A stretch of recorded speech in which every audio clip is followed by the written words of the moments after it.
Hi hello ಎಲ್ಲರಿಗೂ ನಮಸ್ಕಾರ. ನೀವು ನೋಡ್ತಾ ಇದ್ದೀರಾ PTV ನ್ಯೂಸ್ ಕನ್ನಡ. ನಾನು ಚಂದ್ರಿಕಾ. ಹಲವು ವಿಶೇಷ ಕಾರ್ಯಕ್ರಮಗಳಿಗಾಗಿ ನಮ್ಮ PTV ನ್ಯೂಸ್ ಕನ್ನಡನ ಸಬ್ಸ್ಕ್ರೈಬ್ ಮಾಡಿ.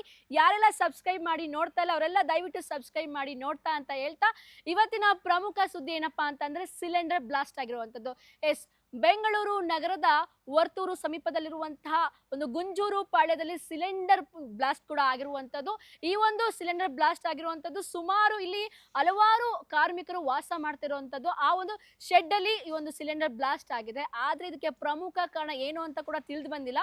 ಈಗ ಒಂದಿಷ್ಟು ಮಾಹಿತಿಗಳ ಪ್ರಕಾರ ಇಲ್ಲಿ ಇಲ್ಲಿಗಲ್ ಆಗಿ ಸಿಲಿಂಡರ್ ನ ಫಿಲ್ಲಿಂಗ್ ಮಾಡ್ತಾ ಇದ್ರು ಅಂತ ಕೂಡ ಕೇಳಿ ಬಂದಿದೆ. ಹಾಗಾಗಿ ಈ ಒಂದು ಸಿಲಿಂಡರ್ ಬ್ಲಾಸ್ಟ್ ಆಗಿರುವಂಥದ್ದು. ಇಲ್ಲಿ ಸುಮಾರು ಜನ ವಾಸ ಮಾಡ್ತಿದ್ದಾರೆ. ಬಟ್ ಆದ್ರೆ ಆ ಒಂದು ಸಿಲಿಂಡರ್ ಬ್ಲಾಸ್ಟ್ ಆಗುವಂತ ಸಂದರ್ಭದಲ್ಲಿ ಇಲ್ಲಿ ಯಾರು ಕೂಡ ವಾಸಿಸ್ತಾ ಇರಲಿಲ್ಲ. ಹಲವಾರು ಬೇರೆ ಬೇರೆ ಕೆಲಸಗಳಿಗೆ ಅವರು ತಮ್ಮ ಕೆಲಸಗಳಿಗೆ ಹೋಗಿರುವಂಥದ್ದು. ಒಂದಿಷ್ಟು ಜನ ದೇವಸ್ಥಾನಕ್ಕೆ ಹೋಗಿರುವಂಥದ್ದು. ಮಕ್ಕಳು ಸಹ ಇಲ್ಲಿ ತುಂಬಾ ಜನ ಮಕ್ಕಳು ಕೂಡ ಇದ್ರಂತೆ.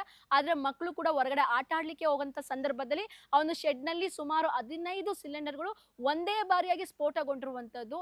ಈ ಒಂದು ವಿಪರ್ಯಾಸ ಏನಪ್ಪಾ ಅಂತ ಅಂದ್ರೆ, ಹಲವಾರು ಜನ ಅಲ್ಲಿ ವಾಸ ಮಾಡ್ತಾರೆ. ಅವರೆಲ್ಲ ಒಂದೇ ಒಂದು ನಮ್ಮ ಒಂದು ಕರ್ನಾಟಕ ರಾಜ್ಯದಲ್ಲಿರುವಂತಹ ವ್ಯಕ್ತಿಗಳು ಮಾತ್ರ ಅಲ್ಲ, ಹಲವಾರು ಒಂದು ಉತ್ತರ ಪ್ರದೇಶ ಆಗಿರ್ಬೋದು, ಪಶ್ಚಿಮ ಬಂಗಾಳ ಆಗಿರ್ಬೋದು, ಅಸ್ಸಾಮಿಂದ ಬಂದು ಈ ಒಂದು ತಮ್ಮ ಬದುಕನ್ನ ಕಟ್ಕೊಳ್ಳೋಕೋಸ್ಕರ ಈ ಒಂದು ನಮ್ಮ ಒಂದು ರಾಜ್ಯಕ್ಕೆ ಬಂದಿರುವಂಥದ್ದು. ಕೇವಲ ನಮ್ಮ ಬೇರೆ ರಾಜ್ಯ ಹೊರತುಪಡಿಸಿ ಉತ್ತರ ಕರ್ನಾಟಕದಲ್ಲಿ ಯಾದಗಿರಿ ಆಗಿರ್ಬೋದು, ಧಾರವಾಡದಲ್ಲಿ ಇರುವಂತ ಎಷ್ಟೋ ಜನ ಆ ಒಂದು ಶೆಡ್ ನಲ್ಲಿ ವಾಸ ಮಾಡ್ತಾ ಇರುವಂಥದ್ದು. ಸೊ ಆದ್ರೆ ಯಾವುದೇ ರೀತಿಯಾಗಿ ಬೇರೆಯವರಿಗೆ ಪ್ರಾಣ ಹಾನಿ ಸಂಭವಿಸಿಲ್ಲ. ಅದು ಒಂದು ಪ್ರಾಣ ಹಾನಿ ಸಂಭವಿಸಿಲ್ಲ ಅಂತಾನೆ ಹೇಳ್ಬೋದು. ದುರಾದೃಷ್ಟವಾಗಿ ಯಾವುದೇ ರೀತಿಯಾಗಿ ಪ್ರಾಣ ಹಾನಿ ಸಂಭವಿಸಿಲ್ಲ. ಸುಮಾರು ಇಲ್ಲಿ ಒಂದು ಶೆಡ್ ಅಲ್ಲಿ ಒಂದು 100ಕ್ಕಿಂತ ಹೆಚ್ಚು ಜನ ವಾಸ ಮಾಡ್ತಾ ಇದ್ದು. ಅಂತ ಸಂದರ್ಭದಲ್ಲಿ ಈ ಒಂದು ಸಿಲಿಂಡರ್ ಬ್ಲಾಸ್ಟ್ ಆಗಿರುವಂತದ್ದು. ಆದ್ರೆ ನಾವು ಪ್ರಮುಖವಾಗಿ ಏನ್ ಹೇಳಲಿಕ್ಕೆ ಹೊರಟಿರೋದಂತ ಅಂದ್ರೆ, ಬೇರೆ ಬೇರೆ ರಾಜ್ಯಗಳಿಂದ ಬಂದು ಇಲ್ಲಿ ವಾಸ ಮಾಡ್ತಾ ಇದ್ದಾಗ ಅವ್ರಿಗೆ ಒಂದು ಸರಿಯಾದ ಮಾಹಿತಿಯನ್ನ ಪಡ್ಕೊಳ್ದೆ, ಯಾವುದೇ ರೀತಿ ದಾಖಲೆಗಳು ಇಲ್ಲದೆ ಇರೋ ಕಾರಣಕ್ಕಾಗಿ ಅವ್ರಿಗೆ ಲೀಗಲ್ ಆಗಿ ಅವ್ರಿಗೆ ಸಿಲಿಂಡರ್ನ ಕೊಡದೇ ಇರೋ ಕಾರಣಕ್ಕಾಗಿ ಅವರು ಬೇರೆ ಬೇರೆ ಇಲ್ಲಿಗಲ್ ಆಗಿ ಒಂದು ಸಿಲಿಂಡರ್ನ ಫಿಲ್ ಮಾಡಿಕೊಂಡು ತಮ್ಮ ಒಂದು ಜೀವನ ನಡೆಸ್ಕೊಳ್ಳೋಕ್ಕೋಸ್ಕರ ಈ ಒಂದು ಸಿಲಿಂಡರ್ನ ತಗೊಂಡು ಆ ಒಂದು ಮನೇಲಿ ಇಟ್ಟಿರ್ತಾರೆ. ಸುಮಾರು 15 ಸಿಲಿಂಡರ್ ಒಂದೇ ಕಡೆ ಇಟ್ಟಿರೋದ್ರಿಂದ ಅದನ್ನ ಯಾವ ರೀತಿಯಾಗಿ ಫಿಲ್ ಮಾಡಬೇಕು ಏನು ಅನ್ನೋದನ್ನ ಅವ್ರಿಗೆ ಸರಿಯಾದ ರೀತಿಯಾಗಿ ಮಾಹಿತಿ ಗೊತ್ತಿರೋದಿಲ್ಲ. ಎಷ್ಟೋ ಜನ ದುಡ್ಡಿಗೋಸ್ಕರ ಹೆಚ್ಚಾಗಿ ಒಂದು ಸಿಲಿಂಡರ್ಲಿ ಅತಿ ಹೆಚ್ಚಾಗಿ ಒಂದು ಗ್ಯಾಸ್ನ ತುಂಬಿಸುವಂತ ಕೆಲಸ ಕೂಡ ಆಗ್ತಾ ಇರೋದ್ರಿಂದ ಈ ರೀತಿಯಾಗಿ ಆಲ್ಮೋಸ್ಟ್ 15 ಸಿಲಿಂಡರ್ ಒಂದೇ ಬಾರಿಗೆ ಒಂದು ಬ್ಲಾಸ್ಟ್ ಆಗಿರುವಂಥದ್ದು. ಇದರಿಂದ ಯಾವುದೇ ರೀತಿಯಾಗಿ ಅದೃಷ್ಟವಶಾತ್ ಪ್ರಾಣ ಹಾನಿ ಸಂಭವಿಸಿಲ್ಲ. ಸೊ ಇದು ಕೇವಲ ಒಂದು ಗುಂಜೂರು ಪಾಳ್ಯ ಎಂಬ ಭಾಗದಲ್ಲಿ ಮಾತ್ರ ಅಲ್ಲವಾ, ಹಲವಾರು ಕಡೆ ಈ ಒಂದು ಸಿಲಿಂಡರ್ ಬ್ಲಾಸ್ಟ್ ಆಗ್ತಾ ಇರುವಂಥದ್ದು ನೀವು ಕೇಳೇ ಇರ್ತೀರಾ.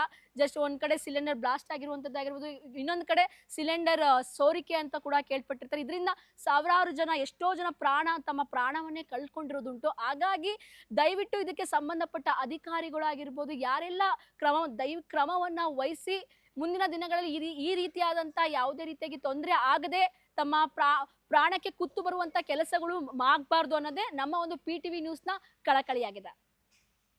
ಇಲ್ಲಿ ಏನಂದರೆ ಹಳೆ ಸಿಲಿಂಡ್ರ್ಗಳು ಆಗಿರೋದು ಒಂದು ಅಂತ ಹೇಳ್ಬೋದು. ಯಾಕಂದರೆ ಅಷ್ಟು ಇವರು ತೊಗೊಂಬಂದಿರೋ ಸಿಲಿಂಡ್ರ್ಗಳೆಲ್ಲ ಆಚೆಗಡೆ ಬ್ಲಾಸ್ಟ್ ಆಗಿದ್ದಾದಮೇಲೆ ಅರ್ಧ ಜನ ಆಚೆಗಡೆ ಸಿಲಿಂಡ್ರ್ ತೊಗೊಂಬಂದರು.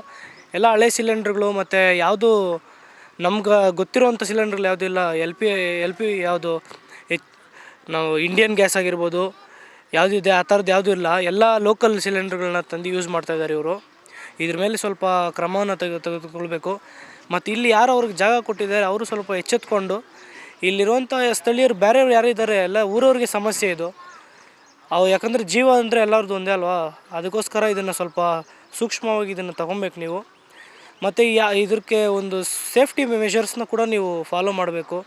ಈ ಥರ ಕಮರ್ಷಿಯಲಾಗಿ ನೀವು ಇಷ್ಟು ಜನಕ್ಕೆ ಜಾಗ ಕೊಟ್ಟಿರುವಾಗ ಅವರ ಸೇಫ್ಟಿನೂ ನೀವು ನೋಡಬೇಕಾಗುತ್ತೆ.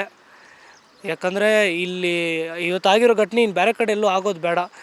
ಯಾವುದು ಪ್ರಾಣಿ ಹಾನಿಯಾಗಿಲ್ಲ, ಅದೊಂದು ಒಳ್ಳೆಯ ವಿಚಾರ. ಅದರಿಂದ ಇದನ್ನು ಒಂದು ಎಚ್ಚರಿಕೆಯಾಗಿ ತಗೊಂಡು ಮುಂದೆ ಆಗೋದನ್ನು ಅವಾಯ್ಡ್ ಮಾಡೋಣ ಅಂತ.